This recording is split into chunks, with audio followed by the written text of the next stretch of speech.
Where's the chicken? Up there? Okay, that's right. Okay. Oh, all the way back there. Okay, I see. Okay.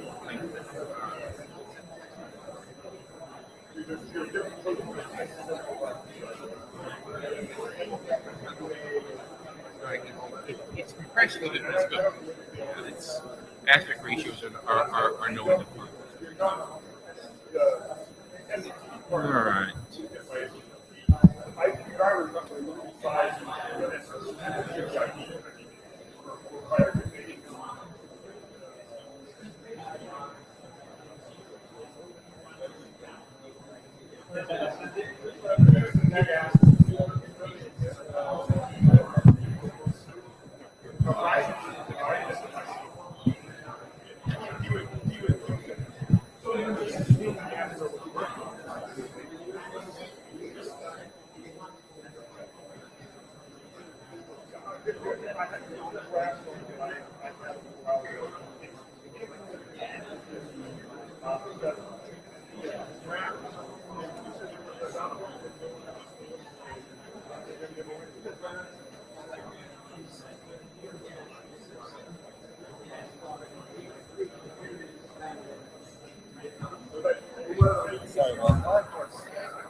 No.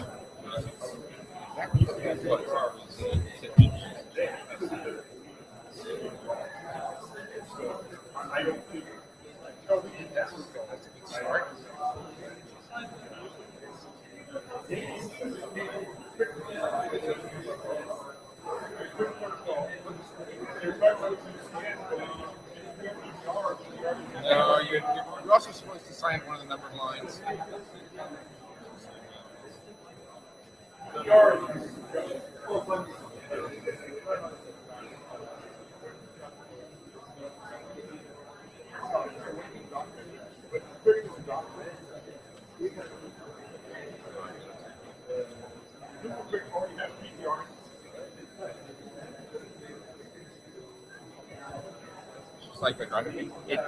Yeah, I know. I'm not deploying it in my laptop because I'm just going to sit here. I'm just going to sit here and paste and stuff. I'm sure.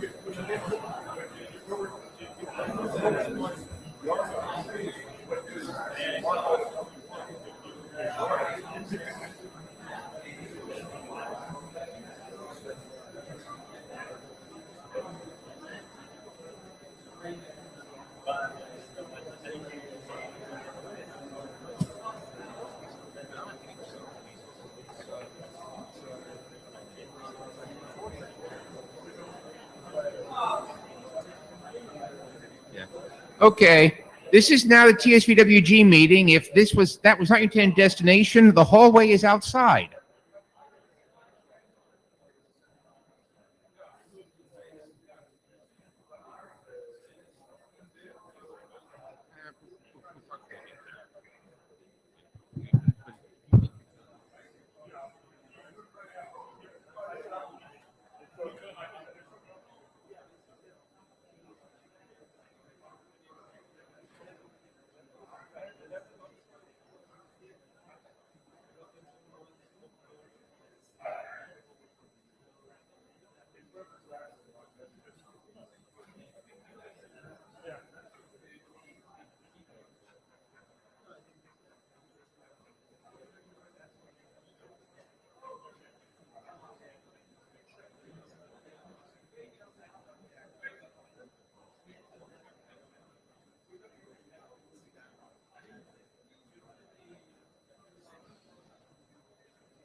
Okay, in order to get started, need a note taker and a jabber scribe. Can I get a volunteer to take notes for minutes, please?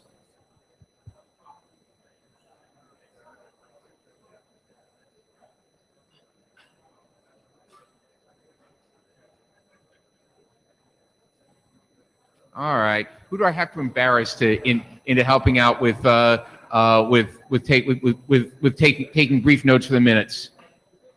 Magnus, you want to do that?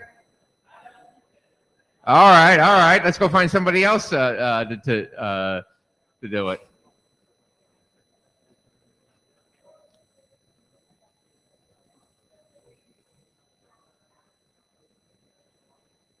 Stuart, can you take brief notes?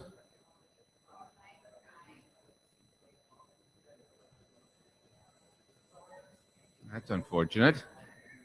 We'll just keep trying here.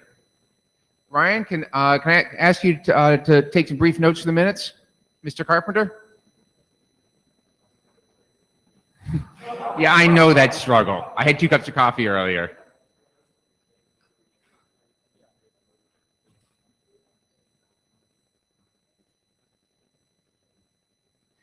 Brian, was that an okay? You'll try. Was that an okay? You'll try. Thank you. And anybody want to be Jabber? Can I get somebody to be the Jabber scribe?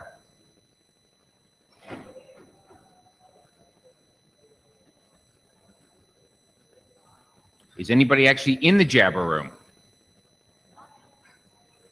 Okay. Thank you, Miria. Okay. Here comes Corey. So this is a Transport Area Working Group. I'm David Black. This is Gory Fairhurst quickly scrambling up. Wes could not be here, so the 2 of us get to try to run things. This is the first session. We have an hour today, followed by 2 hours on Friday morning. This is the IETF note. The usual IETF note, well, please pay attention to it. It applies to you, including to any comments made in this meeting. Okay, we've got a note taker, we've got a Jabber scribe. In general, folks, drafts you see on the list, they could always use reviews, and in particular, this is a scratch of the help other people out. If you review other people's drafts that you care about are more likely to get reviewed. All right, time to start doing something useful here. Accomplishments and status. We've had no RFCs published since Prague, but there are 3 in the RFC editor queue, 2 of which are about to emerge.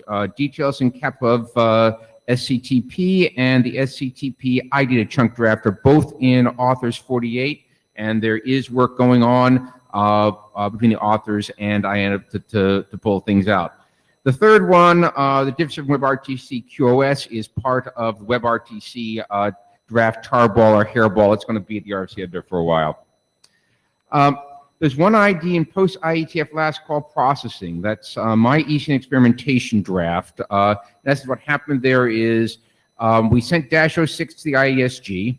-07 resulted from IEC comments. We wound up actually adding a fair amount of text to it.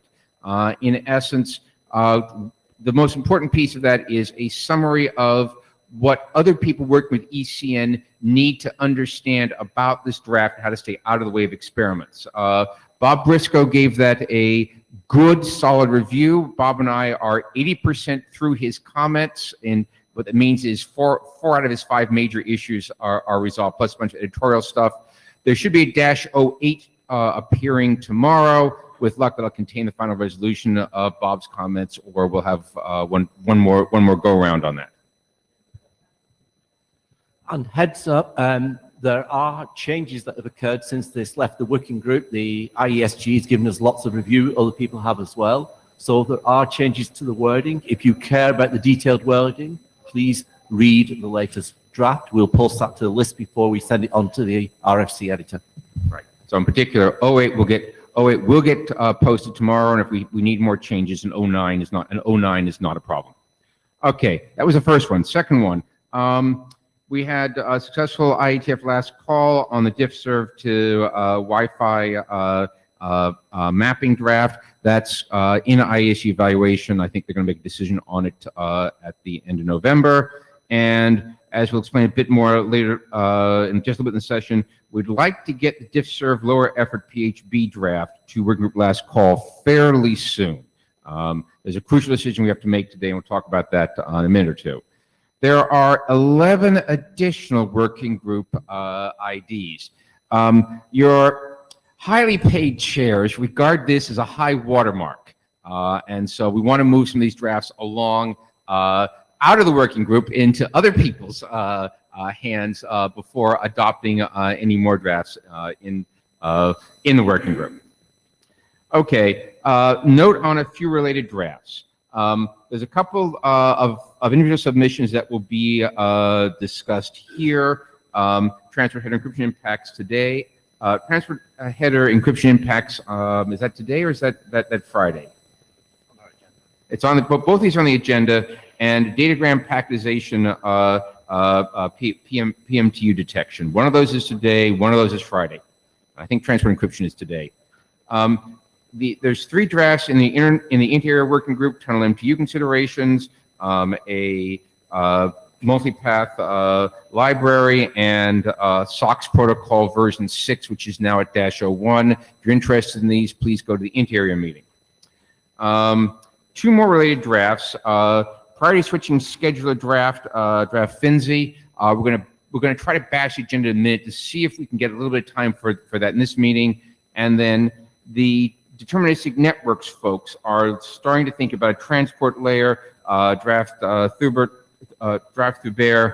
is going to, despite its name, is actually going to be discussed in the DetNet meeting this week.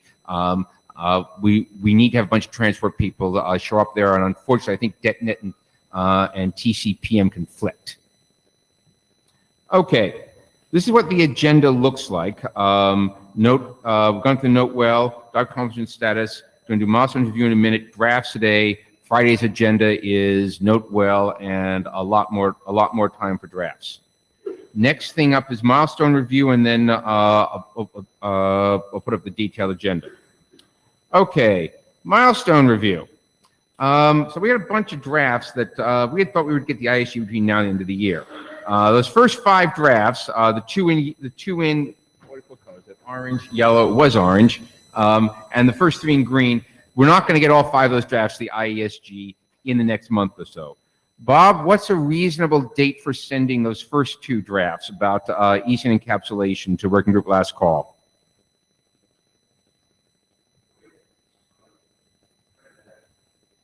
All right. Bob, I've just posted one this morning. Okay, so which you is think ready now? But okay, so you think that draft's a 6040 shim update draft is ready for 64 update shim draft is ready for working group last call? It's ready. We'd have to not alter Teredo, and I just want to try and persuade Praveen one more time to alter Teredo, because this is a nice window of opportunity to make a small change to something which will take a lot longer if you do it later. So, all right. Just for grins, let's put January on those 2.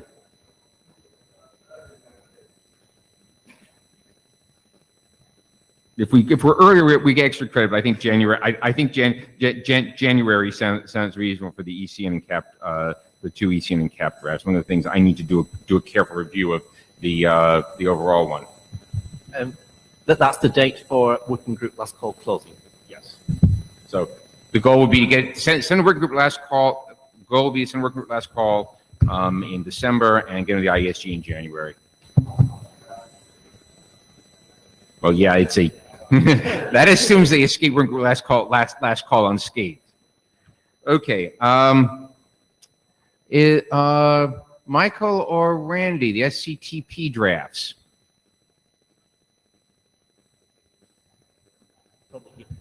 Probably hear from the SCTP people on Friday when there's SCTP session. We'll get new milestones for those on Friday. Note I've got to do that.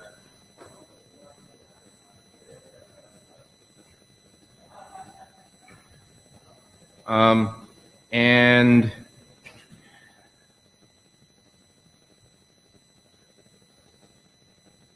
we've beaten the LEPHB draft up enough. I'm going to go ahead and move that one.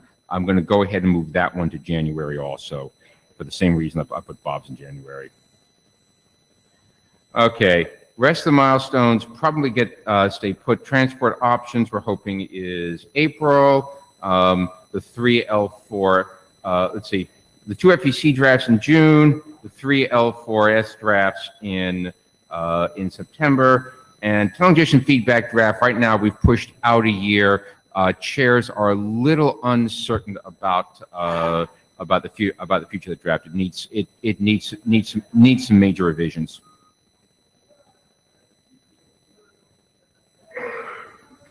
Okay, with that, let me quick show the agenda as is.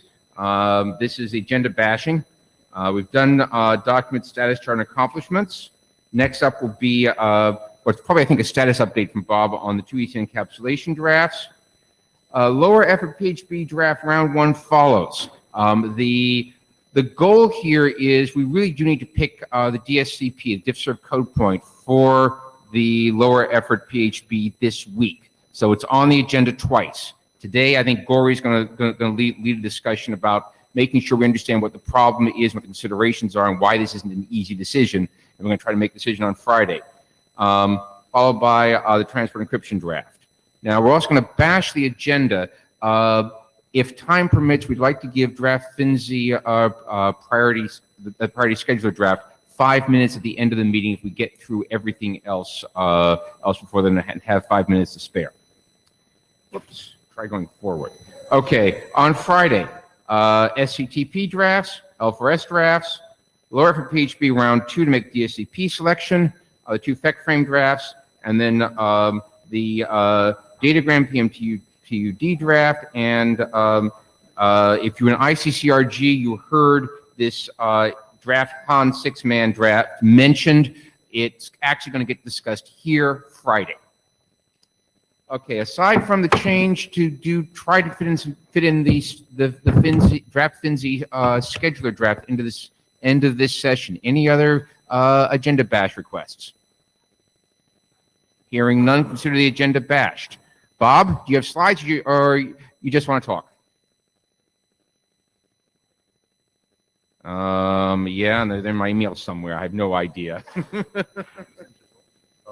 I sent it to Wes, actually, because he was the one who originally asked me. But Wes is in a different TFB continent. chairs. Yeah. Yeah. Okay. By URL, not by an attachment.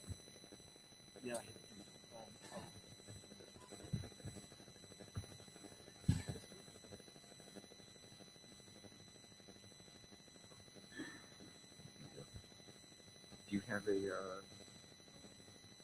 I could probably play them off my laptop. Why don't you play them? Yeah. Play them off your laptop. I think we're gonna have to. I think we're gonna have to play musical laptops here. Yes. Yes. I'm running HDMI now.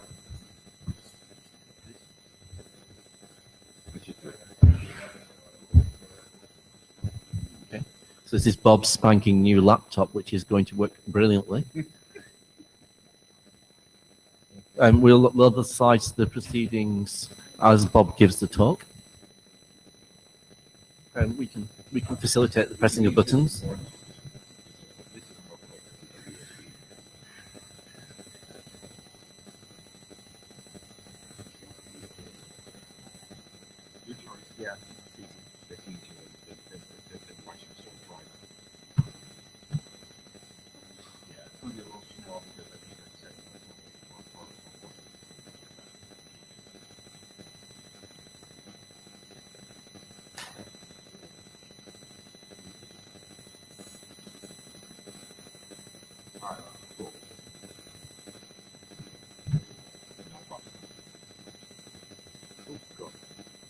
Big box together, and you need eyes back your head to see. So unfortunately, you got your computer right there.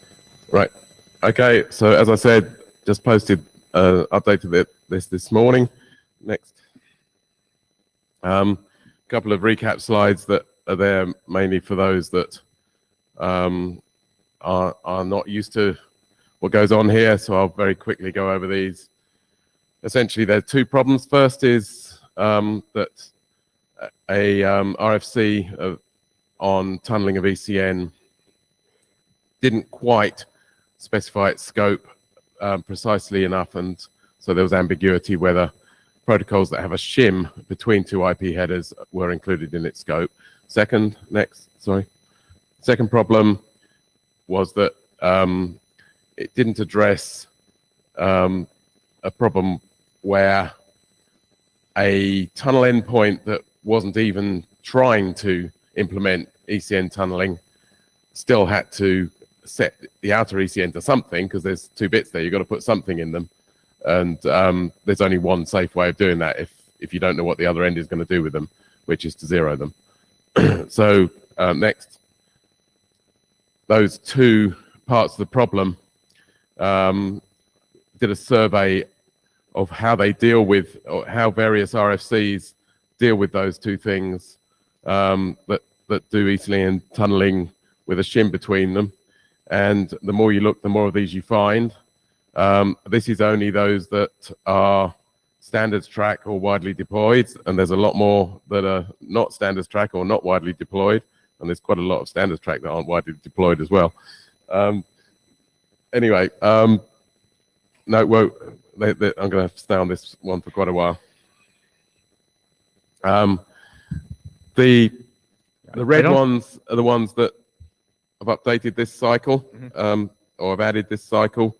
And the reason I'm saying let's stop and do working group last call on this is I think this process is a bit one that has a halting problem, in that it will never halt. And so the main problem, the 2 problems I just talked about, are both related to in that double column, the sort of second and third from the right. Safe configuration is this question of can it be safely configured when it's not even trying to implement ECN? And the other one is to update the protocol themselves.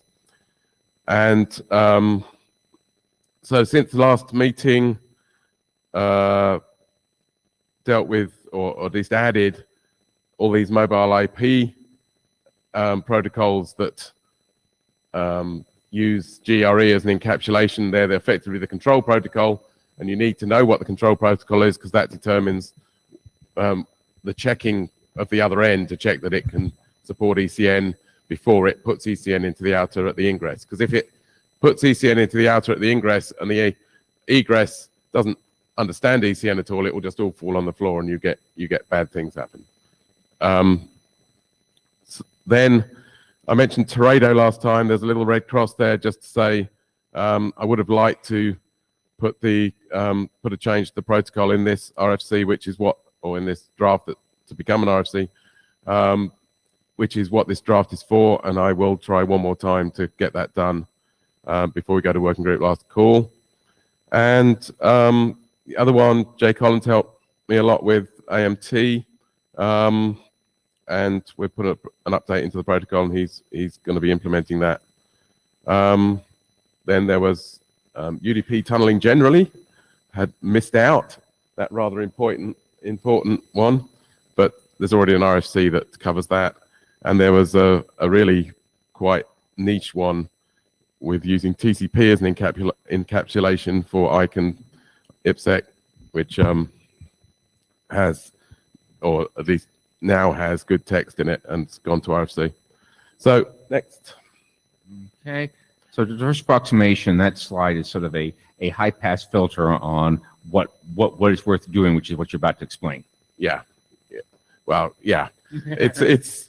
I mean, that's the sort of initial grab of what there is to do.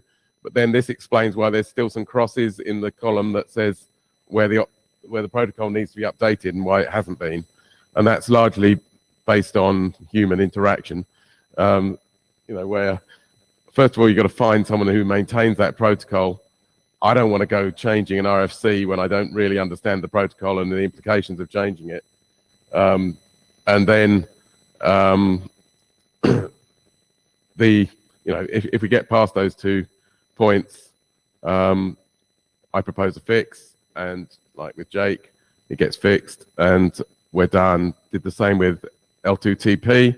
But in some other cases, like the mobile IP ones, I get the feeling that it would be an academic exercise. It wouldn't really yeah, we might change the RSCs, but it's not going to change anything in real life. So, and there didn't seem to be the energy there to do it. So I'm, am I bothered? This is likely one of those cases where IETF last call is helpful, as the other protocols you haven't thought about will come out of the woodwork then, and we can figure out what to do with them. Well, that's why I'd rather it went earlier than Yeah, okay, we'll move it. Yeah, right. Okay. So the specific ones that have been updated this time round, we've updated them all anyway by putting a the safety clause in them, but we haven't actually updated the protocol unless we got someone interested. So, and the reason for putting the safety protocol in them all, or at least the safety guidance in, is that it puts an updates by flag on that RFC, so at least people know that there's something to do there, right? And you know the bit which is going to get checked for at least the IESG and probably earlier, to make sure that anytime you update an RFC, somebody who cares about exactly the RFC can quickly find exactly what you changed. Yes. Yeah. Right. So, as I said, AMT have now fixed that. That was quite an easy one because it's a unidirectional protocol. So it just needed a 1-bit flag coming from one end of the tunnel to tell the other end whether or not it would decapsulate ECN correctly. And that's been done, or at least been written. GRE put the safety clause in, but not dealt with any of the control protocols. And Sri Gundavali has been helping me with that, but I detect he won't want to go any further with that. Next, so as I said, revision posted this morning, the original milestone. So yeah, we're ready, but I'd quite like to get Teredo done at least, because I think that's important to get done. Okay, so is this ready for working group last call? It's the draft as it stands is ready now. Yes. All right. I want to give it a sanity check, Reed, before I send it to working group last call. But yeah. I think getting it to working group last call before the end of November is reasonable. Yeah. Regarding your question on whether it's changing other, making a load of other RFCs non-compliant, that's deliberately not the case. The safety thing, I've not said anything must about implementations. I've made it a must for operators to configure things correctly, so that it's not. And then there's Okay, a should. I'll take a look. Do your sanity check. Yeah. Okay, while we're on that, the other working group last call question would be, is anybody willing to put their name forward now to read this and give us a review? When we come to call it, you don't have to do this today, you can promise in the future. Thank you, Stuart. Anyone else? Quite like someone from Interior. Yeah, we've got. Sure. Yeah. Great. Yeah, and of course, it might be with you, Bob, preparing a list of people who have contributed in some way. It's all in the we will acknowledgements. make sure Yeah. that goes to the relevant areas saying, please Yes. review. Yeah, I can give you that list. Also, both Corey and I have checked your emails. We can't find your slides. Please send them again. Okay. Okay. Any questions for Bob? All right. I think we're done. All right. Next up is round 1 of LEPHB. Okay. Where are the slides? All right. I'll go get them. Let me see if I can get them off the thing. Here, we'll see how fast this works.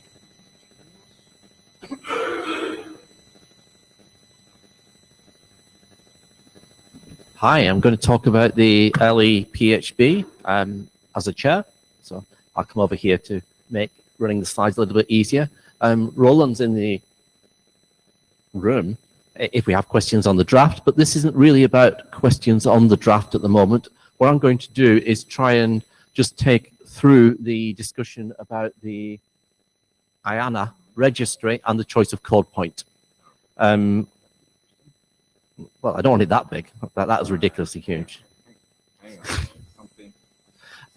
Something weird with the display. It's going to be a minute here. My slides are in the proceedings. There's just a few slides. The first one's the name of the draft, which is on the side here.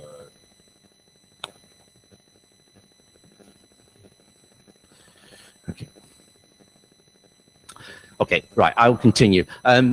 The draft primarily concerns allocation of a code point to support lower effort traffic. Draft IETF Tsvwg LE PHB. Next slide. Okay. The world as currently stands has tried to use CS1 to define a code point that can be used for sending traffic that's got a lower effort requirement than best effort. So this is basically scavenger class software update, background download, whatever you want to call it. However, this RFC doesn't actually allocate that code point, and that code point has some known problems. It has known problems when you try and do other things with diffserv because it doesn't really fit in, particularly the first few bits of the value 001, which we really don't want to have. If you want to follow that discussion, either come to the mic or look back in the proceedings to the last IETF where we discussed all this. So this is the place we're trying to get away from. This is the current IANA registry, and the current IANA registry has many items in there which are being used, many of which are deployed in networks. These are the well-known DSCPs. The only active pool currently in the IANA registry is Pool 1, and the proposal, as stated in Roland's draft and proposed to the working group in Prague, was we could use DSCP2. DSCP2 has the nice feature that the first 3 bits are all 0, which was one of the requirements for the work, and the last 3 bits are 0, 1, 0. Seemingly that was okay, apart from an issue with the idea that we're trying to define a lower effort PHP that can be deployed across the internet. So if we go to the next slide. The problem is some people out there who operate networks and configure routers and buy equipment don't actually change their configurations and their operational procedures every time the IETF tells them to. Amazingly, there are people out there who are still using the TOS precedence fields as their way of dealing with the diffserv code point, which means that there are devices out there which bleach the top 3 bits of a DSCP and mark it back to being 000. And this is reasonably common practice among a small number of people doing it. But you might, in a particular survey, find 5%, 20% of packets remarked this way. Now, if this were just an issue within your own domain, that might not be might not really be a problem because you can define and use CS1 as the US did with Internet 2. I mean, that worked. However, if we want to define something that works end-to-end, and I think that's the main purpose of things in TSVWG, we want a value that doesn't have a problem when there are mappings by real equipment. Now, this is particularly insidious because what happens with the TOS precedence bleaching action is that other traffic gets marked to the code point that we'd propose to use for a lower effort service. And it happens to be part of the AF class and unfortunately EF as well. So it really messes up the whole diffserv domain if you start then using DSCP2 for LE traffic. So let's move on. We talked about this and I'll give you an option because the option is the thing that we should be talking about whether we want to do it or not. We spoke to IANA. We have another registry pool. We've currently only ever allocated from registry pool 1. It's reserved for standards action. Registry pool 2 is reserved for experimental or local use. We've got reason to believe operators have used these code points. They're assigned for them, and we expect them to continue to be assigned for them. But then there is pool 3.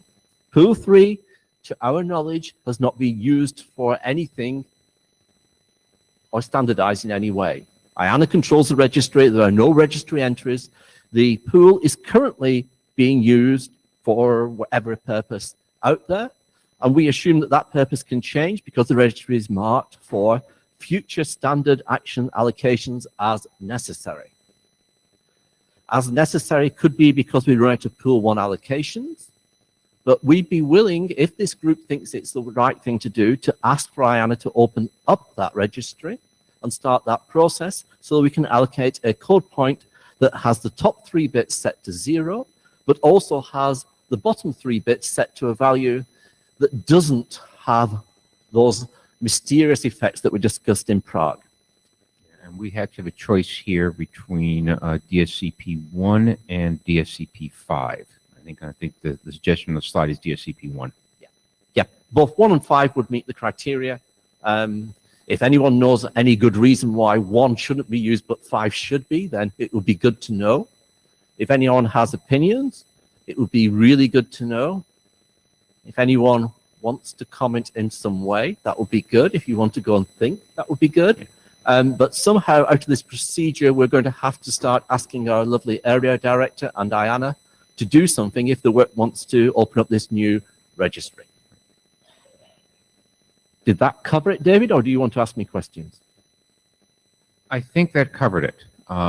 As I said earlier, the goal of this time period, this time slot in the agenda, was not so much to make the decision, but to tee up what we're looking at and why we're looking at it, which is what Gori just described. I mean, if DSCP2 had been satisfactory across the board, we'd have probably had this draft at the RFC editor before Prague.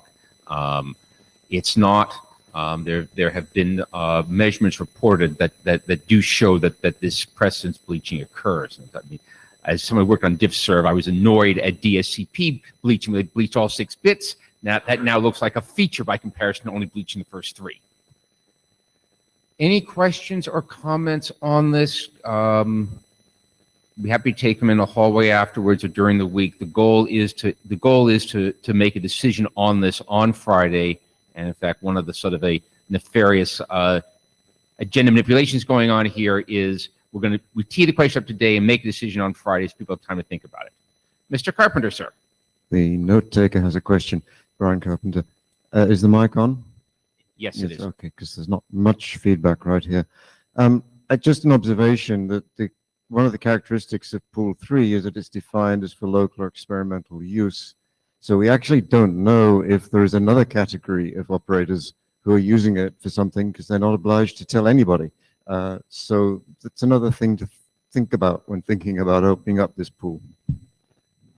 And yes, please think about that. One of the things we might note, though, that if an operator has been using it, they may also understand how to remark DiffServ code points. And if they understand how to do that, they may then just bleach this traffic back to 0, which actually is not a disastrous outcome.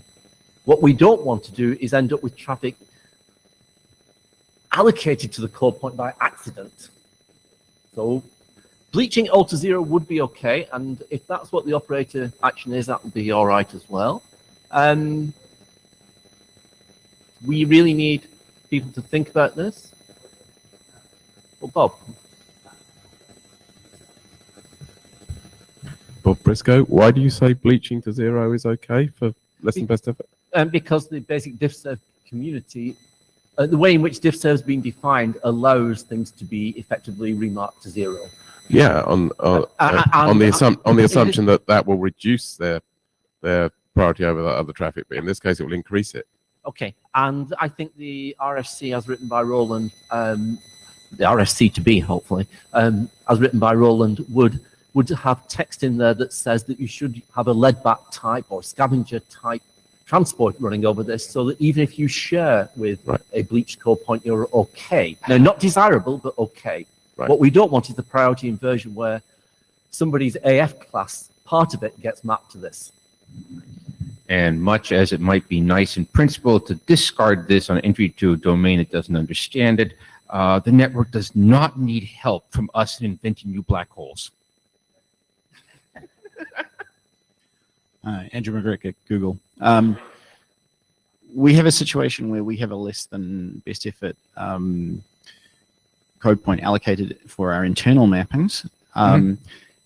And there are many parts of the network where that code point and the default code point share a queue, and many parts where they do not. And the solution of using a less than best effort transport as well works just fine.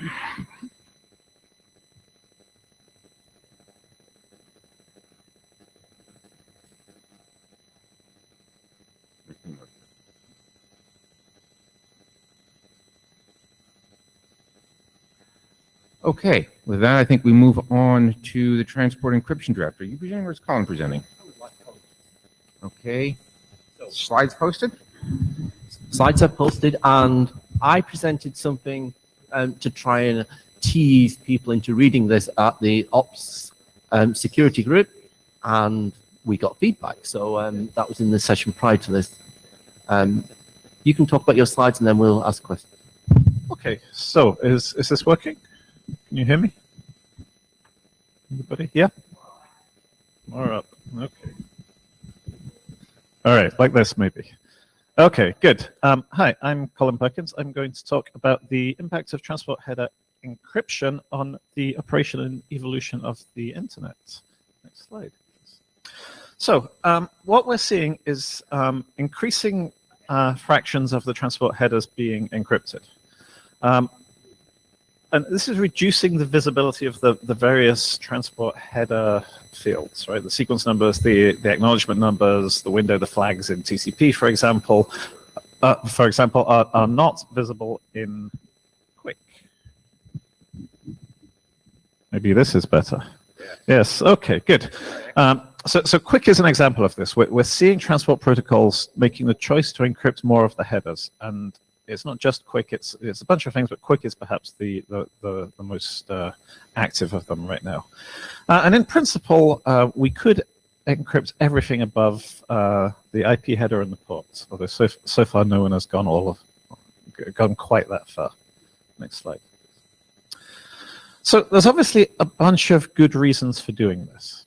Right? A number of benefits people have mentioned. It reduces the information leakage from the transport layer, which makes it harder to infer the connection progress. It makes it harder to infer things like the round trip time, the timing variation. It prevents some spoofing and injection attacks, and just generally enhances the privacy of the connection, enhances the privacy of the transports. Equally, by encrypting, you stop the middle boxes looking at the packets, and that prevents the middle boxes sort of ossifying around a particular transport and gives you flexibility to change the transport protocol. Well, all these are good things, and they've all been widely reported. What has perhaps been less widely discussed is that there are some costs to this as well. Right? There are costs in that by encrypting all of the transport headers, or a significant portion of the transport headers, we also complicate the network operations to some extent, and we complicate the process of specifying protocols and doing research and development on new protocols. Next slide. So in terms of network operations, obviously if the transport headers are observable, this lets the network operators analyze the performance of their network.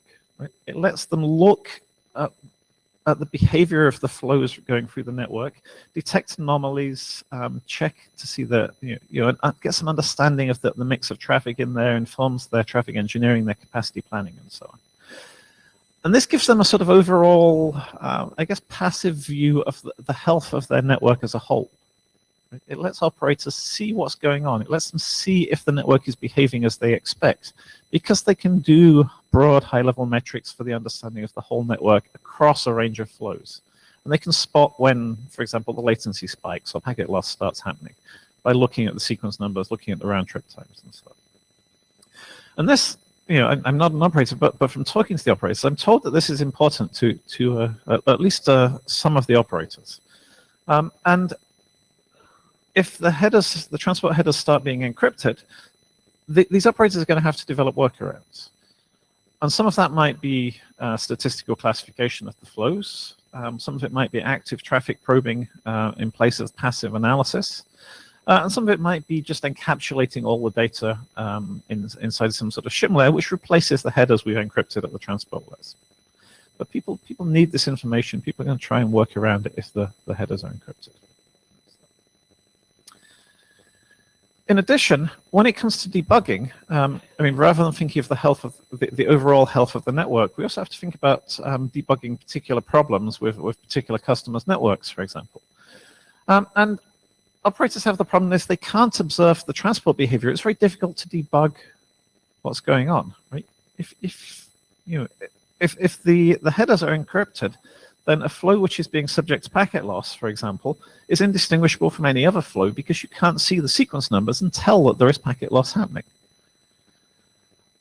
So in a world where a significant proportion of the transport headers are encrypted, debugging gets difficult. Maybe we have to do active probes and run the risk that the active probe doesn't have the same characteristics of the traffic the user was using, and so behaves differently. Right? Maybe it's more intrusive. It might give you different answers. Or maybe you have to get the information from the endpoints about what the endpoint thinks the connection is doing after it's decrypted that information. And the question then is, do you trust that endpoint to be doing it correctly? Right? And sure, most of the time the endpoint will not be lying to the operator, but you don't know that, and you can't tell for sure unless you can see the transport headers. Okay, traffic analysis. Obviously, if you can't do traffic analysis, if you can't see the traffic you're analyzing. Next slide. I guess perhaps a sort of more philosophical point. If you encrypt the transport headers, the operators and people doing research on network protocols can't tell if the transports are behaving as they're expected. And we're sort of losing the information we need to inform future developments, to inform future standardization, because we don't know if the network is behaving, if the transport is behaving as we believe it is. And we've seen a number of presentations earlier in MapRG and ICCRG, for example, about problems with existing transports, and that these things happen all the time. And people can spot it because they can do measurements, they can analyze how the transport's behaving. And this is a sort of similar point. When we come to specifying the protocols, when we come to thinking about the feature interactions between different versions of the protocol, between protocols, we need to be able to see what's going on. Right? And yes, you can build a test bed, and you can set up a test bed that decrypts everything and logs the right information. And you can start to understand feature interactions that way. But to some extent, you have to do this in the wild to really understand the full range of behaviors that you see in the real network. Because when you put things out there on the real network, you find some weird pathology that no one had thought of. And again, that's difficult if the headers are encrypted. A final point, I think, relates to the way we build standards. Right? Clearly, being able to innovate faster is a good thing. We want to be able to change the transport protocols. We want to have a network which isn't ossified and lets us change things. However, we also need to avoid the problem where people build point solutions which don't get much review, work in the particular scenario they care about, but fail when deployed in other environments, other parts of the network. Because they're not robust, because they haven't seen wide review, because they have known what should be known problems which weren't spotted because the community couldn't review them. Right. TCP works well because it's had 25, 30 years, whatever it is, of open development and people looking at it and spotting the problems and proposing changes. Once we have pervasive encryption, once we have protocols that no one can see how they're behaving apart from the people building the endpoints, we lose some of those checks and balances because the community can't observe what's happening with the traffic and can't push back and say, that doesn't work right. Yeah. And that's a problem for the long-term health, I think, of the network and for the long-term health of the IETF, because it's reducing the sort of desire to work together to build the standards, because no one can see what's being deployed. So, we're not against transport level encryption, encrypting the transport headers, right? There are clearly some important benefits from doing this. I think what has perhaps been slightly lost, though, is that there are also costs. It has costs in terms of operations, it's got costs in terms of how we deploy protocols and how we build standards and how we do R&D on protocols. And we need to seek a balance. Right? We need to make sure that we're not obstructing real needs, which will just force people to deploy workarounds that take away the privacy benefits of encrypting it anyway. And if they do that, then there was no point in encrypting that information.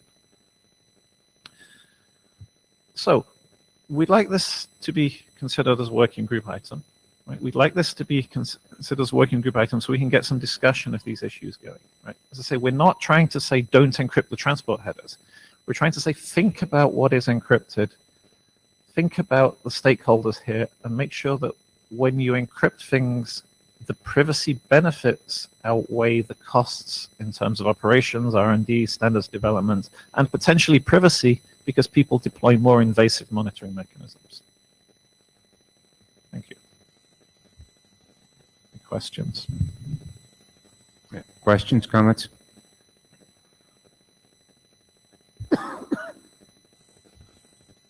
Hey. Hello. Lars Eggert, I chair Quick. And this is obviously going to be a transport protocol that encrypts or has intended to encrypt as much as possible, and there's an ongoing discussion there also. So I'm wondering whether you think this document has anything to do with Quick. I can't hear you very well, but do I think Oh, sorry. the document has anything to do closer. with Quick? Lars Eggert, chair of Quick. Does this document have a relation to Quick?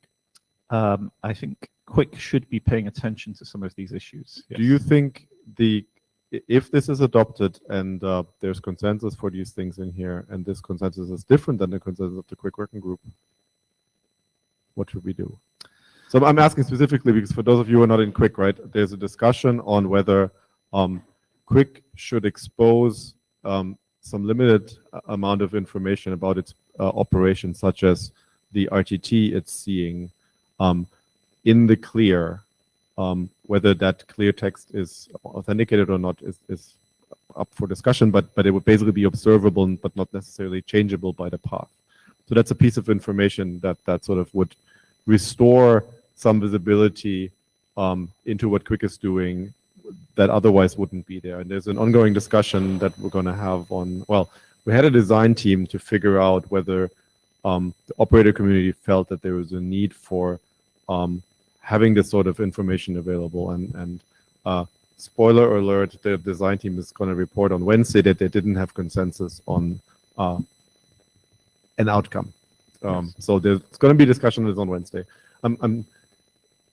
This seems to be an important discussion to have. However, Quick is on an extremely tight schedule. Yes.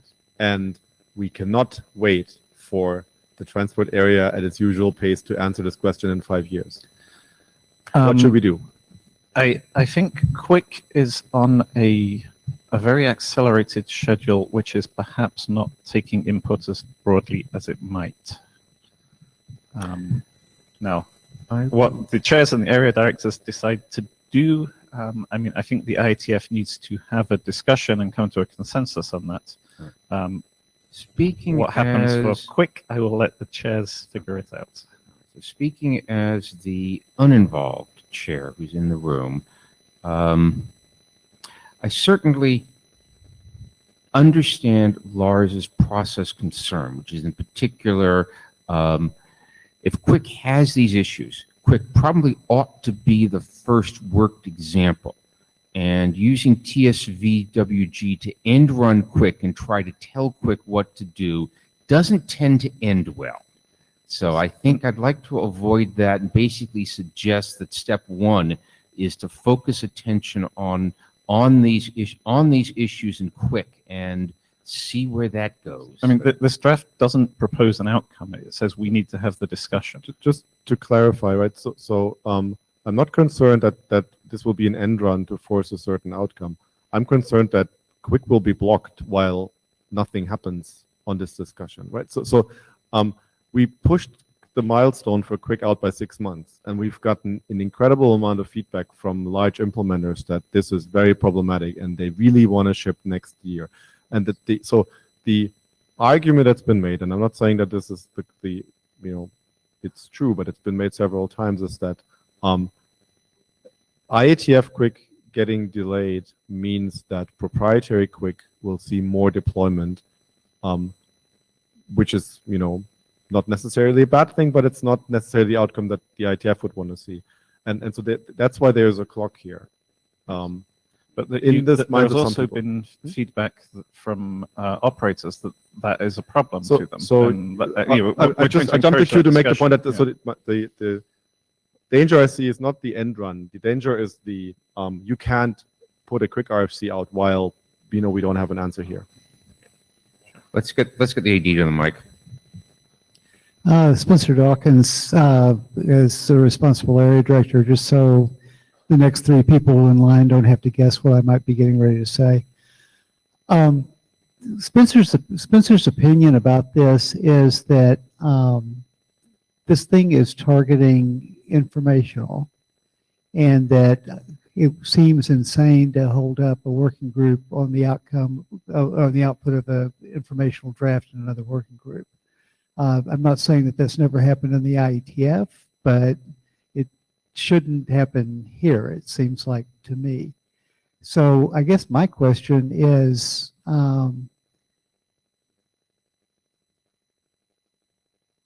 what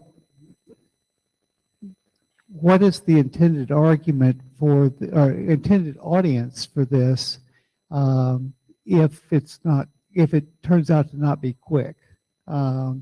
And people don't have to answer that question right now, but I hope people would think about it. I think that this is brilliant. I wish we'd been working on it all along, but we are where we are. So I'd like to make sure that if the brain power that goes into this, because the people who work on it are smart, if the brain power that goes into this is useful, that has an output that can be used someplace. That's I think the response. I think that's the responsibility of an area director to make sure that happens. Hi, Brian Trammell. Let me first say, so as an editor of a Quick document that actually tries to address a lot of the concerns that are in this document with a Quick specific viewpoint, I really support having this document as a separate document, as a general sort of principles of these are the things focused directly on the transport layer. So this is not the only document that is being discussed in the IETF right now that touches the same issue. We're kind of, as an organization, spinning our wheels on it. And I think that this approach to it, by looking specifically at a narrower impact on more or less the people in this room, is one possible way to maybe get a little bit further down the pike. As one of the editors of the manageability draft in Quick, I think we, regardless of what happens with this draft here, I would support its adoption here and bringing it into the working group. Regardless of its status here, I think we need to sync up and make sure that the insights here get into the management draft in Quick. Sure. I'm sure there's a whole list of other drafts that touch on various other aspects of this, and I'm assuming that you've at least skimmed all of them, and that you've taken the things from those that are relevant, and you've ignored the things from those that are not relevant. I believe so, although I'm sure we've missed something. Okay, cool. So Gary coming over this side of the room and trying to sound a sensible volume level. Yeah, we've looked at many, but if you know of more, that's always good. One thing in particular is the one that Al Morton and Kathleen Moriarty is in IETF last call at the moment, and that looks at operational viewpoints of various stories about things that are going on in the operations world. So if people are interested in this subject, that's definitely one to make comment on the IETF list. Yeah, I think that to reiterate, I think that this is absolutely the right way to try and tackle this problem, is to try and bring it in here, and I hope we adopt it. Fleming Andreasen. So first of all, thank you for doing this work. I very much agree with the message that you're trying to send here, which is that we need more balance in this debate. We all understand the privacy and security issues, and we agree that they need to be addressed. But it seems like we've moved a little bit too far in that direction, and we're not adequately taking into consideration what are the implications of that. So I am very supportive of both the message and the intent here. So I would like to see this work move forward. I think some good questions have been brought up in terms of more concretely, what does that mean? But I think for starters, if we can get on a page where everybody recognizes that these issues need to be addressed as well, then at least we're off to a good start, because the debate tends to go too much in one direction right now, in my experience at least. Could you say your name again a little more slowly and clearly for the minute takers to grab it? Fleming Andreasen.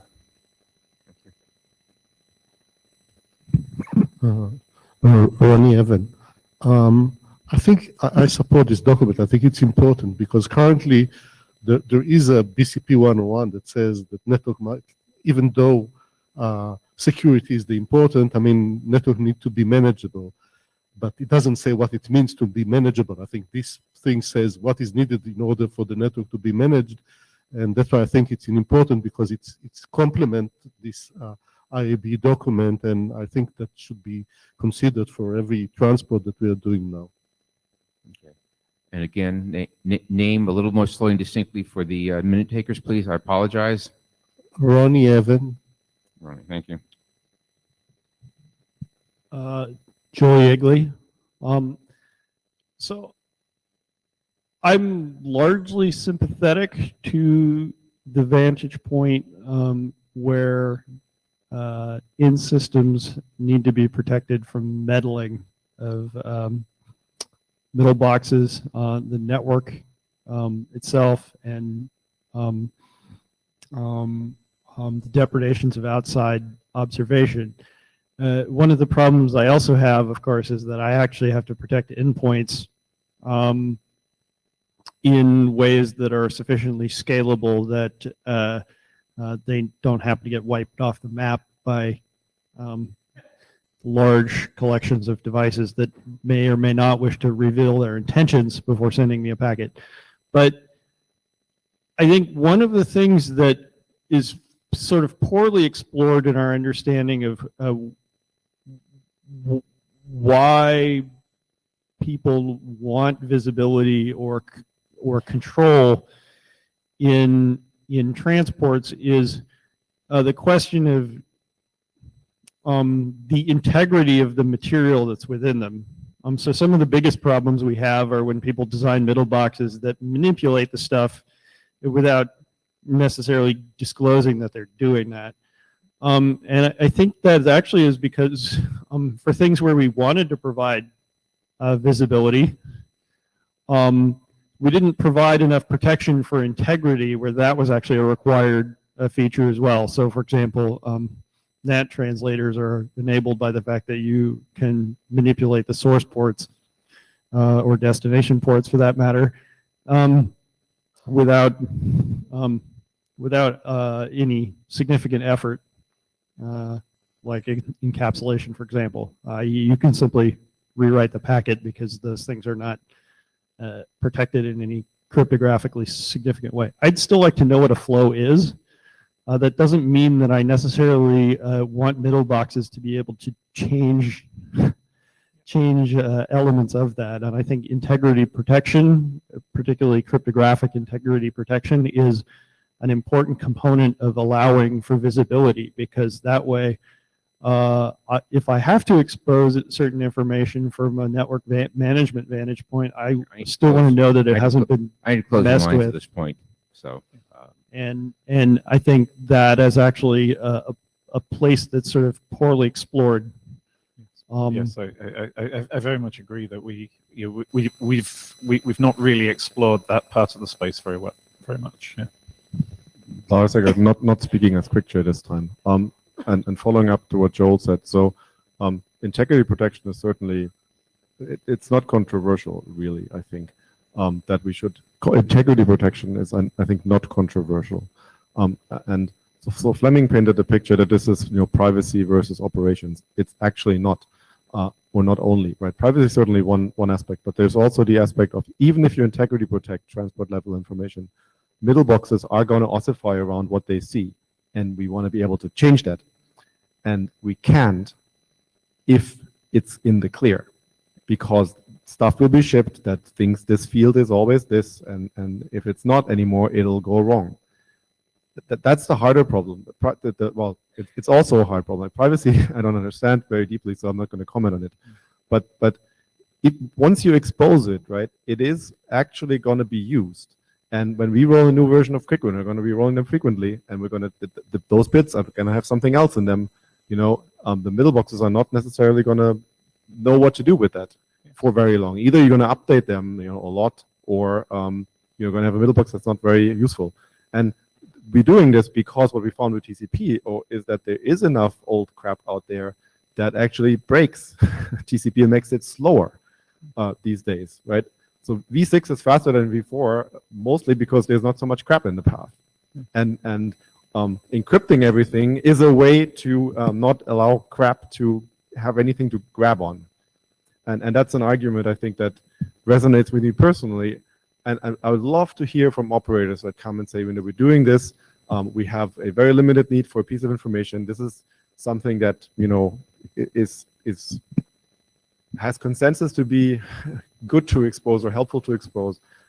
I personally haven't really seen it yet, but those sorts of things are interesting, because otherwise, I fully subscribe to your point, right? I have a research hat that I occasionally use for stuff, and it's nice to be able to see stuff and measure stuff, and it helps us learn things about the network. But that same information makes the network ossify. Yes, and I think the trade-off, which is perhaps not as widely discussed as it should be, is whether that ossification is a good thing or a bad thing. And in some ways, it's clearly a bad thing because it stops us changing things. In other ways, it's a good thing because it stops us changing things. And it means we have been successful and the stuff is out there and being used and people are building on it. Okay. So we need to decide carefully what we expose and what we allow to be ossified and what we allow to change. We haven't thought that through very cleanly. Mark Townsley from Cisco. I think that the current cat and mouse game between the endpoints and the network elements, endpoints hide from the network elements do more and more things to discover the endpoints. Even if everything's encrypted, we'll analyze the flows, apply signature databases, machine learning, you name it, to figure out what's going on there because our operators, our customers demand it, right? So this is a race to the bottom. If we can step back and with some very thoughtful analysis and just as importantly, understanding and sort of trust in terms of what can be exposed to make things better, it can stop that. So I fully respect Lars's point here, but don't think that the only way. Sorry. Sorry? I'm going to say, but Mark, you're the last speaker on this draft. Okay. Don't think that the only way you can ossify a protocol with network elements is through clear text. So I suspect there are going to be some. I'd rather very step subtle... back, stop the race to the bottom, and try to figure out, the right way to expose the data for the right things. And I know that's hard, but if we can't do it, who else can? Yes, I think we.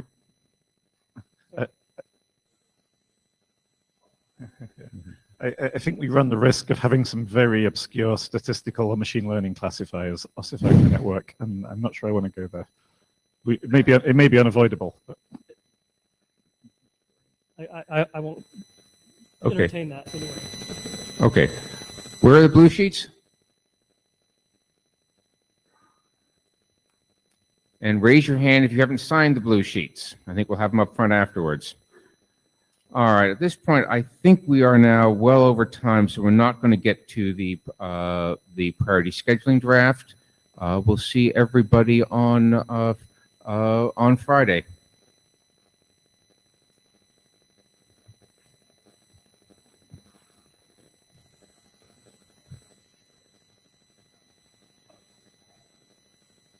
What was that? We're far enough over. I mean, we started 5 late. We ran at least an hour 5. Okay. All right.